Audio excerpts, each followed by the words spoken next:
And hello guys, welcome back to episode 2 of Wolfsjoint playing on the Infinity Mod Pack, or the FTB Infinity Mod Pack. So I've got to apologize about the video and audio quality from my last video. It's like I'd forgotten everything I'd learned months previously. Now hopefully that should all be taken care of, and this one should be much better to watch. Yeah, so last time we started on this house. I did a little bit more work. It still needs finished, but it's fine enough for now. The top kind of looks ugly. I just need to put a roof on it. We'll call it that. The house so far has 5 stories, this being the main ground floor. And then, of course, the one we finished yesterday. I took out the stairwell there because it was taking up too much space. So this is the second level, and then this goes up into our third level, which kind of has a nice high ceiling, and yeah, I mean, this needs some work too. I just need to patch it up because I was tired of work on one to finish. So those are the top 2 stories. If we go down, you'll see that I went through and finished decorating this up. I did do a little bit of work since the last time, but all I really did was finish the house, put together an enchanting spot. You can see that I still need 1 bookcase to have it complete. Actually 2, because there are only 13 right now. 14 would go here, and I think it could use 15 altogether, so I'll have to bring it out 1 or somewhere, because it only searches 2 high and it has to be 2 away. There are some weird rules. Yeah. So, got a little bit of a stash, and if we continue to go down, you will see, let me kill the volume here. You'll see that this is sort of a multi-purpose room right now. I'm not sure what exactly I was going to do with it. I was going to do a buildcraft sorting system, but I realized that I was going to need pipe plugs to make it work how I wanted it to. I mean, iron ones will work fine, and I don't know. We'll figure it out. We really need pipe plugs though, which means we may just end up going AE2, because that's what I'm familiar with. But yeah, so I figured we would get started on one of the mods. I was taking a quick look through the mod list and found that FTB Infinity has EnderIO, so that's what we're going to be working on a little bit today. I'll go ahead and change it to day here. We opened up a portal to the nether outside, actually, and we just ended up in a bunch of soul sand, so that's why it's on the walls here, as I needed a place to store it. Right, so, EnderIO, okay, we have 2 machines that we've built so far, okay? We have the Sterling generator, which actually doesn't take that much. It's just a furnace and a piston, 2 basic gears, which are sort of like the Buildcraft gears and sort of not. You know, you'll just want to use any eye to make these, but you only need 2 of them. And some stone bricks. You could chisel them, but they do need to be smooth stone as opposed to cobblestone. So you do have to cook at least 5 of them first before you can get one of these going. And when we pop it down, we can see that it is a generator. It does create power, and we don't have... Oh, I guess we do have some stuff we can burn. You could put anything combustible in it, and it will hold up to 100,000 RF and transfer to any machines that are around it through the configuration here. This is also how you do item pulling and pushing too. So let's say out here we had like a charcoal generator or something like that. We could use an EnderIO item conduit, bring it into the back of the Sterling generator here. Oh, let's turn that off. And if it came straight into the back, we can pull items into the generator. Since you'd only really need a fuel source, you know, it's not such a bad thing, and it's all configurable here. You can access every side of it, even the ones facing blocks. So that's the Sterling generator. Now the other thing I built was an alloy smelter, which is sort of a step up from our typical furnace. Let me pull up the recipe for that. Alright, so an alloy smelter requires a fair amount more. You're going to need something on the order of like 30 iron to make one of these, so it is sort of expensive early game. All these are standard, it's just a cauldron there, and then there's a machine chassis which is made up of iron bars, iron, and a basic capacitor. A basic capacitor is made of a copper ingot, 4 gold nuggets, and 2 redstone, and we'll be making a couple of those here in a moment. But right, so whenever you place an item directly down next to the Stirling generator, it will automatically transfer power to it without the need for pipes or wiring. They just have to be touching. Now, if they're a little bit away from each other, it will require that you do have piping of some kind, be it Buildcraft or the EnderIO power conduits, which is something we will be starting to make today. I don't know how much use for them yet. I'm just kind of wanting to get going forward on some of the automation of this. So, alloy smelter has 3 spots. If you, of course, I don't have a ore on me. It'll do 3 ore at a time, and you get a chance of getting other things out of it. This is also how you make EnderIO's specialty metals, like the conductive iron. Let me pull that up here just for instance. Yeah, so the conductive iron, if we go over, we see it's made with redstone and iron and an alloy smelter, and it takes 10,000 RF to make it. So this is how you do all of the specialty materials in EnderIO, as you cook most of them through an alloy smelter. Now this is something good. Now for instance we have a chest here, but we can put a chest back here, and actually I have the wood for it, or I thought I did. Let me go. That'll be fine. We'll just leave it for now. We can put a chest directly behind here, and like I was saying a moment ago with the Stirling generator, and this is the alloy smelter, so it does everything in relation to whichever block you're working with. We could have this set to push to bring out all of the materials we'd be making just into a chest directly behind it. You could either connect it directly to a chest, or like I said a moment ago, you can use the item conduits. So the next machine in the series is a sag mill. Now this is a grinding machine. It lets you ore double by making dust, and you see it takes flint, a machine chassis, and a piston. So let's go ahead and get started on some of this. So we'll start with the piston. No, we won't, because I don't have a cobblestone. Hold on a second. I tried to gather everything I'd need for the episode. I appreciate y'all bearing with me. We do need to do a fair amount of moving around here and whatnot, too. Cobblestone, okay.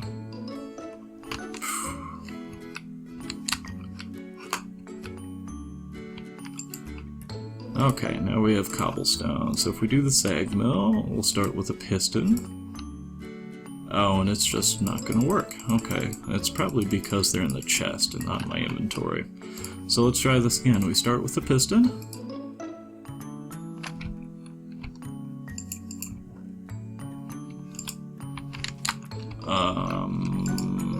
Do I not have any wood? I guess not. Let's see if there's anything over in the house here. So our little, our farm set up here. EnderIO has a couple of different things you can use. One of the things we'll be taking advantage of here in the next episodes are the farming station. That will automatically plant, and these should work. It will automatically plant and harvest, crops or whatever you put into it. Now you do have to provide it with some tools like a hoe or a axe to cut down trees. I believe it does work with trees, but overall not too expensive. It takes advantage of the Tinkerer's stuff as well as any sort of enchantments on it too. So if you get on breaking 3 on it, you're not gonna have to replace it for a while. So let's try this again. Let's make a piston. Okay, now we have a piston. Great. Next thing is a machine chassis. We're going to need a basic capacitor, which we have enough for 4 of them, but we're just going to make the 1 for now. And then for the machine chassis, we need 4 iron bars, 4 iron, and the basic capacitor we just made. And there we go, the last of its flint, iron, the machine chassis, and the piston. And now we have a sag mill.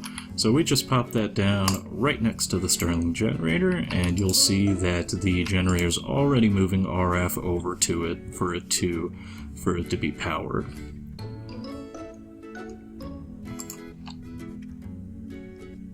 Now, I believe this will turn it into 2 dust. Nope, it just turns it into a single dust. Oops. Alright. You go back in here to finish smelting. I made a mistake. But yeah, so when we get a quarry set up, whether we use the Buildcraft quarry or the Ender quarry that uses the QED and all those other ridiculously expensive things, we could bring it all through here to be smelted and just take it straight down. I'm not exactly sure how we're going to set up the sorting system yet, but this is a little bit of a start.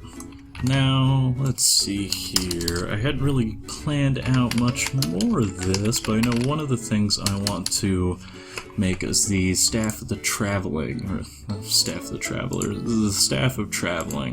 is going to require some dark steel, at least 2. I think I have the obsidian around, or I could go get it. And then something I don't have, so we're actually going to need to make another machine first. Anyway, let me figure out what the plan is from here, and I will be back with y'all in a few moments.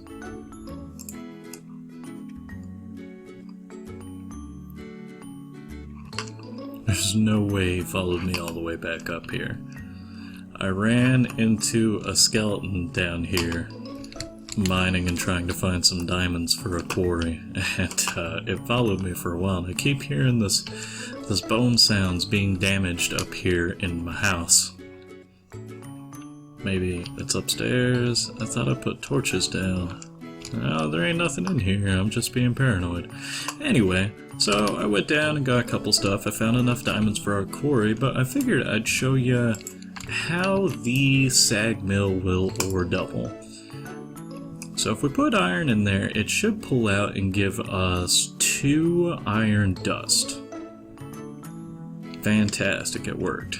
Okay, now we just take that dust and smelt it in the alloy smelter. So we take, we take our original 18 or 20 iron and we double it, which is nice. I mean, you guys probably aren't too, you guys are probably familiar with what ore doubling means, what have you.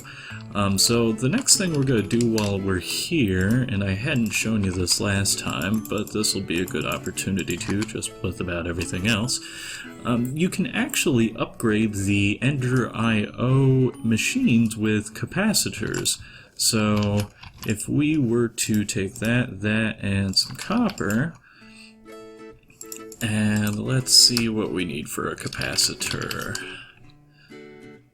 There we go, basic capacitor. Takes one of those. So if we take one of these and we plug it in,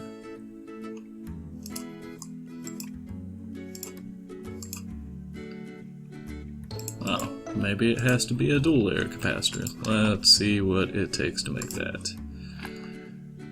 Energetic alloy, which takes, God, okay, alright. Well, anyway, I could have sworn you were able to upgrade it with just like a regular capacitor.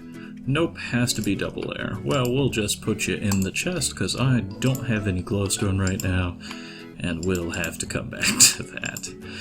Alright, so to make the conduits, right, you need to make what a binder composite. And it's actually relatively cheap, it just seems like a lot, but so the binder composite's made with 6 gravel, 2 pieces of sand, and clay. If you have to put smeltery stuff together for Tinker's Construct, this will be a lot easier than what you have to do for that.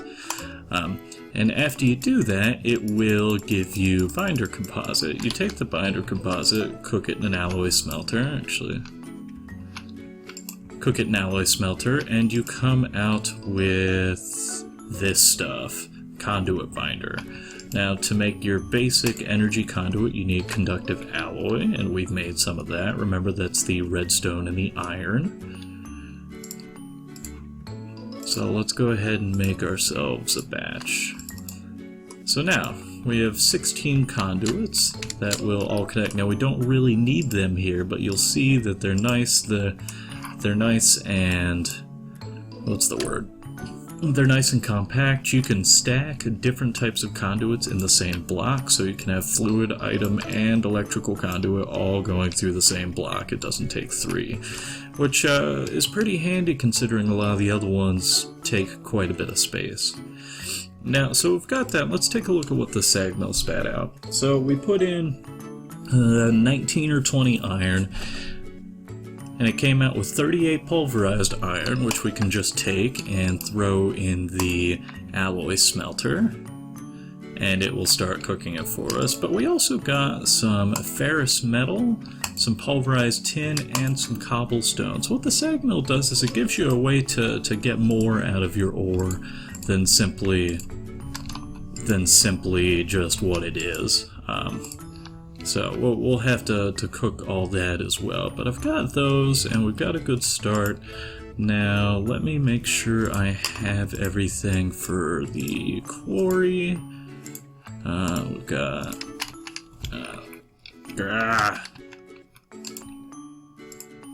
Alright, let's see here. So we've got gold, we've got iron. Do we need copper gears for a quarry? And we're just going to use the Buildcraft quarry until we're able to get to this, because I don't have the stuff for that. It's way too many diamonds. So 3 iron gears, a gold gear. Oh, that's handy.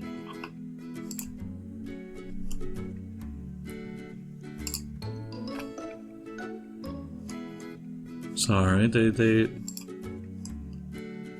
sort of changed some of the recipes on me. Okay, so for this we need 3 iron gears, which we used to be able to make like this. It should only take us 12 iron instead of 15. So basic gear.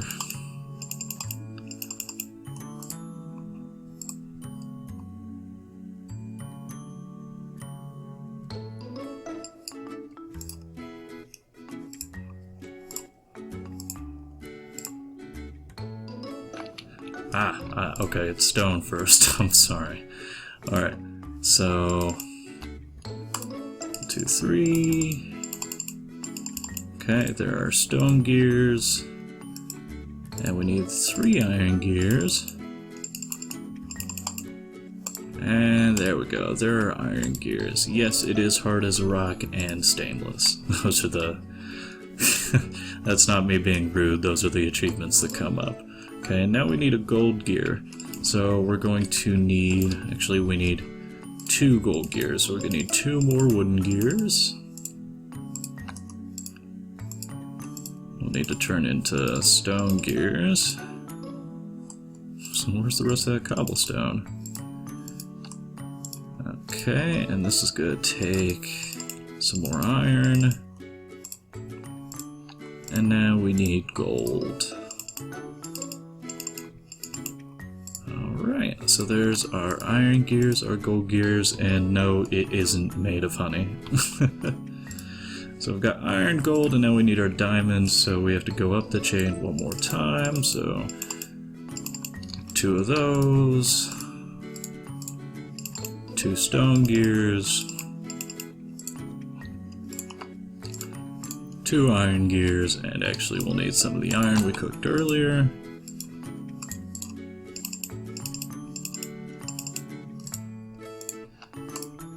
And some more gold.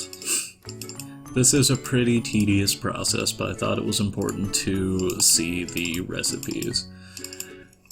Alright, and now we have 2 diamond gears. Now it looks really expensive thus far, and I wouldn't really blame you if you thought it was actually. It's not a cheap thing to build. So on top of those, we have the diamond, the gold, the iron, the redstone. We also need an diamond pickaxe with full durability, which I actually made a while ago, knowing that I would need to find some more diamonds. I thought I'd get out of the way. So, with that, it's the iron, diamond, or I'm sorry, the diamond pickaxe, the 2 diamond gears, the 2 gold gears, the iron gears, and the redstone gives us a quarry. So, this is our first major machine thus far. And the first thing I'm going to do after I have cooked the rest of this is go set the quarry up downstairs somewhere and get it hollowing us out a chunk. That's going to require some other stuff as well, but you know, it's okay. We need materials, and the next thing we're going to be working on is a storage system. I haven't decided yet whether I'm going to go with AE2 or Buildcraft, because Buildcraft requires pipe plugs, and you have to get pretty far down the chain to be able to get a hold of those. It takes quite a lot of energy as it is. So I'll be back in a moment. We'll get this quarry going and set up, and we'll finish up for the day. Alright, so here we are. We've got our quarry set up, and next to it we have our Stirling generator. Now there's no easy way to tell there's power leaving other than the fact that we can't see it charging, which means power is transferring over to the quarry. Now if you listen closely, you can hear blocks starting to break. We'll see if we can help it along real quick. It's trying to build its frame. Now thankfully this is all below the house, so it's not going to mar the landscape. We're getting a lot of stuff we probably aren't going to need, which, you know, is just kind of one of the things you have to deal with about these, unfortunately. But it's okay, it's a lot of resources, and if nothing else we can stick it in a chest. And we should be almost around the bend here. We just go until we see the yellow line, then go back this way. Sorry, I'm doing this in the dark too, I can barely see anything. There we go. Now, if you can see, there are a couple little red things coming out. They are going to break all the existing blocks in this area, and I did see some coal back here, so I need to grab that before this goes away. We're just going to stick all this in the Stirling generator, and if we can, or rather if we get lucky, we might be able to run this thing just on the coal there is. If not, you know, we could wander over to using a big reactor or something like that, but for now, the Stirling generator should be fine. So this mod pack also has iron chests, so we have a gold one that's going to make use of all the extra space. And you just make a wooden chest, surround it in iron, and then surround the iron one in gold, and you get all this space. If you guys remember, the quarry bumps items straight out the top. Oh, there we... Okay, so it is going. It's just... If you can see on the top there, it goes up to about 1,000 RF before it pops back down to 0. So we may need to figure something out better than coal, but this should be okay. But yeah, we're just gonna get this going, and we'll sort through all of our stuff and start a sorting system next time, depending on what we find. I may try to up the speed of this somehow, but for now... this should be okay. The quarry keeps the chunks loaded, so we won't have to worry about that. We'll just have to supply this with, you know, enough coal. So, well, I wander back up to the surface here. Thanks for watching, guys. I appreciate y'all stopping in. Hopefully y'all learned something. If you didn't, well, sue me.